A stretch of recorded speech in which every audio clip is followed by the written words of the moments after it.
ایک اور حدیث میں ہے کہ اللہ جل شانہ سرسبز و شاداب کرے اس آدمی کو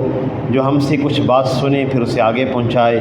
جیسا اس کو سنا تھا۔ اور بہت سے آدمی ایسے ہیں جن کو بات پہنچائی جائے زیادہ محفوظ کرنے والے ہوتے ہیں بنسبت سننے والے سے۔ رب مبلغ اوعى من سامع،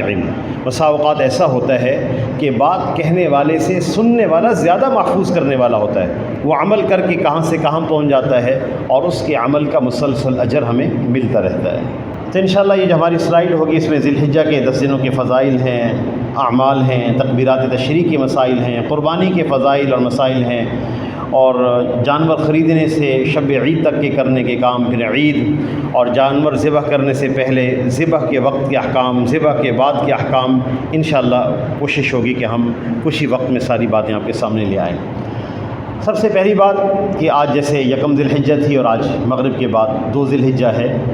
اور اللہ جل شانہ کا یہ ارشاد ہے اس 10 راتوں کے بارے میں، قرآن پاک میں آتا ہے والفجر ولیال عشر، قسم ہے فجر کی اور 10 راتوں کی۔ اللہ تعالیٰ نے ان 10 ایام کی قسم کھائی ہے،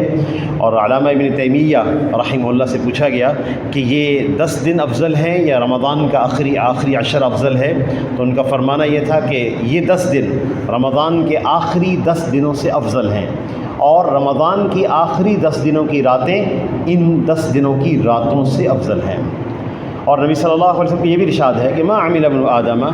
کہ ما من عمل، کہ آدمی کا کوئی بھی عمل ان 10 دنوں میں کیا ہوا اللہ تعالیٰ کے ہاں کسی اور دن کے عمل سے بڑھ کر،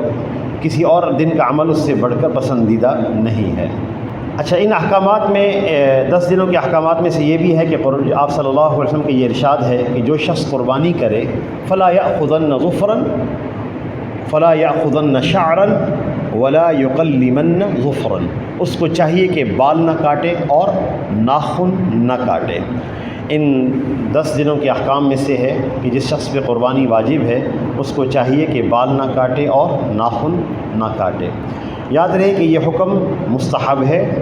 اور اگر ہم اس حکم کا خلاف کرتے ہیں تو کراہت تنزیہ ہے، نامناسب ہے، لیکن یہ اس حکم پر عمل کرنا مستحب ہے۔ علماء نے اس کی حکمت بھی لکھی ہے کہ